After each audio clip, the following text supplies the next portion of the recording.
Good morning. I'm Greg Weeks, in case you forgot.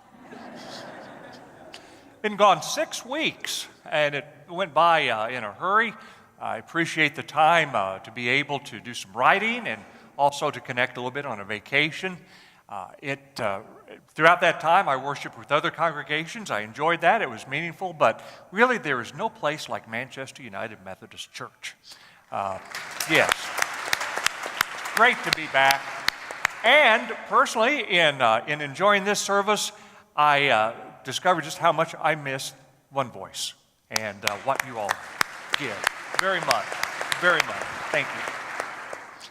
Today I'm going to begin a series of sermons that I hope series that is timely, and that is simply back to school.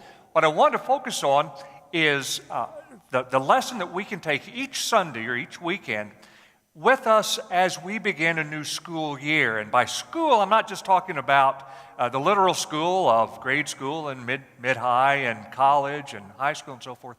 I'm also talking about the school of life, whether it be with classrooms or in the living room or in boardrooms or offices, cubicles, what have you, things we need to remember.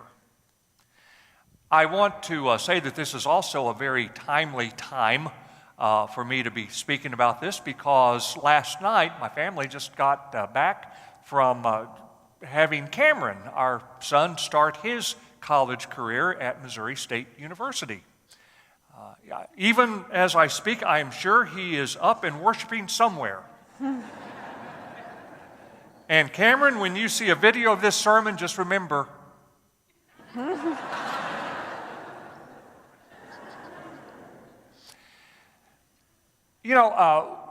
We did walk the campus of Missouri State over the last couple of days, and as I was walking it, it just struck me how very much the world is going to open up to my son.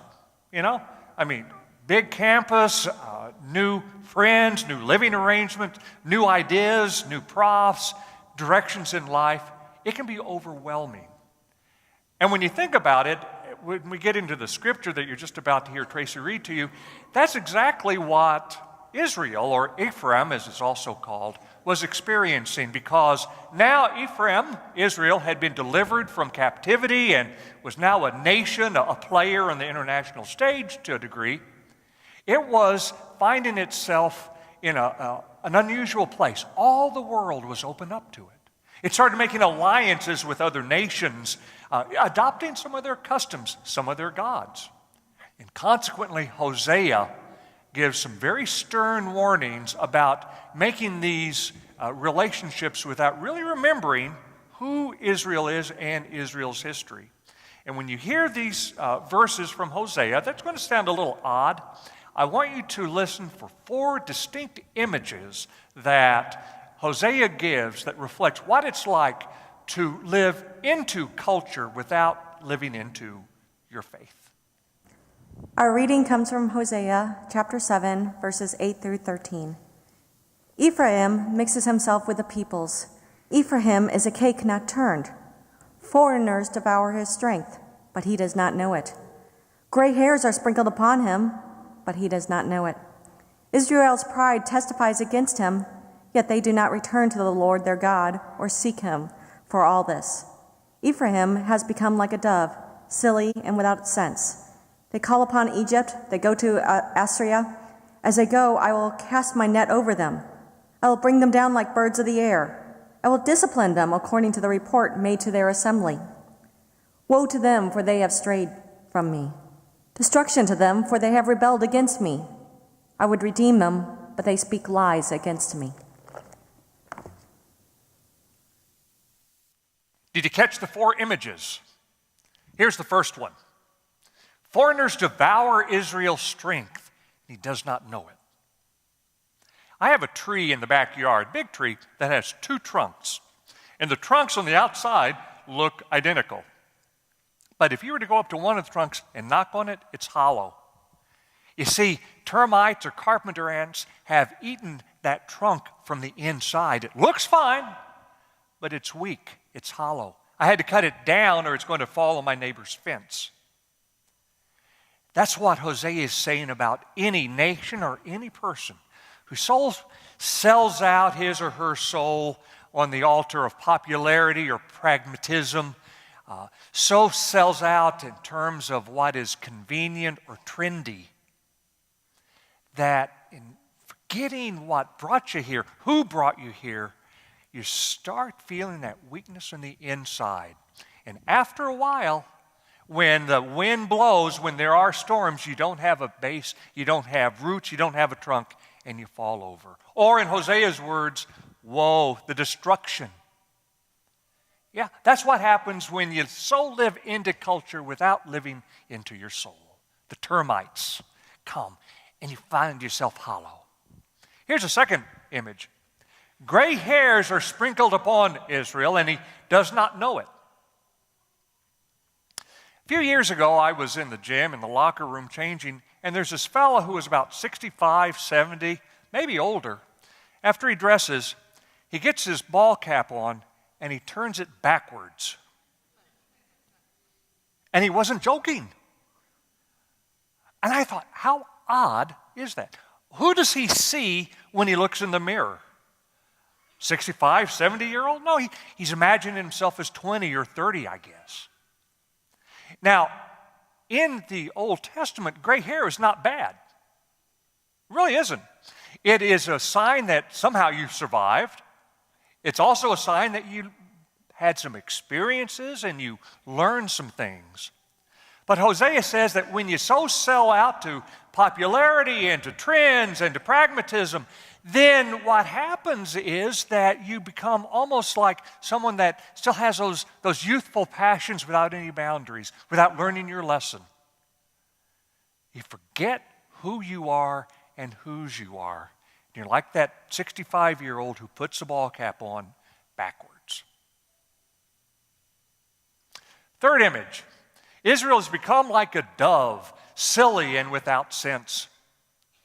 If you read on in that passage, Hosea says that she flies over to Egypt, which was the big kid on the block back then. But then after a few years, it declined and Assyria became the big kid on the block, so Israel flew over there. As Hosea winds down that particular image, he's referring to the fact that Israel, Ephraim, or any of us who follow whoever's on the cover of the Wall Street Journal or whoever's trending on social media, whoever just continues to be based upon what's popular or who they sit with in the cafeteria at school, they will never find any peace. They will never find any rest. So those are three of the four images that Hosea says that's what you experience when you grow into culture without growing into your soul. But my favorite is the last one. Israel is a cake not turned. Now that sounds sort of like an odd statement. But you have to understand that back then, the cake referred to like a doughy mixture that would be heated on hot stones or in an iron baking pan. It's the equivalent of pancakes. So you could have said that Israel is like a pancake not turned. Now, I enjoy pancakes. I live about 1.5 miles from the IHOP, and I rejoice therein. Because I can just walk down there and get their variety of pancakes. But I also know that it's very important, if you're going to have a good pancake, to pay attention. Because if you don't pay attention and if you don't turn it when one side is just warm enough, it is like that doughy mixture or that gooey mixture that you see there, and on the other side is burnt. And what you ultimately end up with is a mess that looks like that. A cake not turned. You get burned. You just get so engrossed in society that after a while, you don't know who you are, or as I said, whose you are. And the culture is so enticing, isn't it? The culture that we have around us, that sometimes we get so engrossed in it that we get burned and maybe we don't even know it. I like how this law professor, Stephen Carter, said this about how hot, if you will, our culture can be. Our culture, Stephen says, has its gods. Scientists adore knowledge. Politicians revere power. CEOs worship money. We see the rotten fruits of such idol worship when ethics are ignored in research experiments, reputations are destroyed in political campaigns, and honesty is sacrificed on the altar of profit. When these idols take center stage, the living God is pushed to the edges of our lives. God becomes a mere comforter, a false God who endorses our desires rather than a creator and redeemer who has an absolute claim on us. Sadly, when the one true God is replaced or marginalized, the innocent are injured, the poor are forgotten, social justice is ignored, and the environment abused. In school or in the school of life, it's easy to get burned.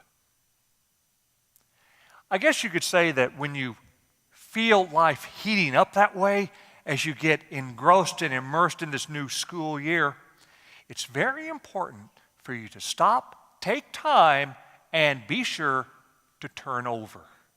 Don't get so engrossed that you're burned, but at the right time, turn your life over. Take the time. There's some ways to do it. Here's one. You are intentional about, as all of this, these new things approach you, you're intentional about worshiping. Taking the time each week to worship, just like what you are doing now. Isn't it fantastic that you are here right now? Because you could be doing anything. You could be getting a triple stack of pancakes at IHOP, but you're going to wait. It is wonderful that you are here to connect to your faith, to be part of a community of faith, and to simply praise God. But do you know that for every one of you here sitting in a pew, there are 3 people who will never be worshiping this weekend? That is the true statistic of Americans in worship. You might have heard that it's 50%. No, it's 50% when people who say they worship regularly mean at Christmas time or Easter or before a final, Regularly worship, 1 in 4. But you're making a witness here to know that you are not going to simply live into culture without living into your soul and grounding your soul. You got to turn over. Another way of turning over, study and pray. Not just your books that cost a whole lot of money, but the book that continues to open up life. I have a privilege that it is my job to study that book, the Bible. And the more I study it, the more I'm amazed at how it opens up real life issues right now. I can preach on the Hosea text. And in 10, 15 years, I'll see that text and see something totally different. And I won't be talking about pancakes, It's just the way the Bible is. Or prayer life, to be able to have that time to set aside and to center and to be quiet and to be focused a little bit before leaving the house. But you see, that's my job. I have to do that. Blessed are you who study and pray without having it be in your job description. Blessed are you who sign up for Disciple Bible Study, or the Fuel Your Faith on Sunday night programs, or get involved in the youth programs. And blessed are you who will be part of the Tuesday morning prayer group, or blessed are you who will be part of those small focus groups throughout the week or on Sunday morning. Because you're saying that, yeah, I have all these other things, the New York Times bestsellers and all the stuff the teachers and the prophets give me, but I know what's ultimate. And I know who is ultimate, and I'm going to take time every day in some fashion to spend prayer and in study. You turn over and you don't allow yourself to be burned. And finally, practice compassion and justice. Practice it. We do that corporately, don't we? As in today, in lifting up that situation in Ferguson, in North County, in prayer, and to be moved in our hearts and our minds, and prayer and in action. We do that when we collect 1,200 sneakers with soul for children and youth in the city. We do that corporately. But in our own lives, perhaps every day, is it possible for us to practice compassion and justice? You have to take time if you're intentional about that. A teacher once wrote these words that I thought very apropos to practicing compassion and justice. Her name is Jill Maish, and she wrote this: I find interruptions to my daily routine frustrating, especially when I'm on a tight schedule. This morning I was interrupted on several occasions. At the grocery store, I encountered a clerk who was abrupt and somewhat rude. I asked how he was doing, and a story of anger toward a family member came tumbling out. Later, I sought out a coworker for advice. After answering my question, she tearfully told me of the recent death of her mother. At lunchtime, a group of students asked if they could eat at my classroom. They had been teased, and they feared bullying would continue in the cafeteria. But were all these really interruptions? Was I simply where God wanted me to be? Often we rush through our busy days with blinders on, oblivious to the needs of others. But Jesus commanded us to love those we meet each day. It takes little time to love our neighbor by listening, being compassionate, or offering sanctuary. The grocery clerk is my neighbor, and as I left, he was smiling. My coworker is my neighbor, and she thanked me for allowing her to express her grief. My students are my neighbors, and they left their lunch break happy and more confident. If we look at our days for opportunities to spread Christ's love to all we meet, we will often find ourselves exactly where God intends us to be. So each day, is it possible not to be so hurried and rushing from class to class, from chore to chore, from assignment to assignment, but is it possible to see people not by titles like clerks, but as people, brothers and sisters with us in this grand thing called the human race? Is it possible to feel what they're feeling, think what they're thinking, and to be an example of compassion and justice? Is it possible for you in the midst of the craziness of getting off to school or getting the kids off to school or getting into your office, is it possible to simply take time and read that which are timeless words and pray to the one who has never forgotten you? Is it possible simply to have some devotion time, and even in a weekend when it's tempting to, let's just take some time off from this community of faith, you come here and you get connected. These are ways that you live into your soul as you live into society. These are ways you turn over. These are ways that you find yourself grounded, you have a clear understanding of who you are, of whose you are, and the direction you need to go. And if you join me in doing this throughout these coming months as a new school year begins, then we discover that life becomes warm, complete, and above all, very sweet. Ooh. Ah. My friends, I'll see you at the IHOP.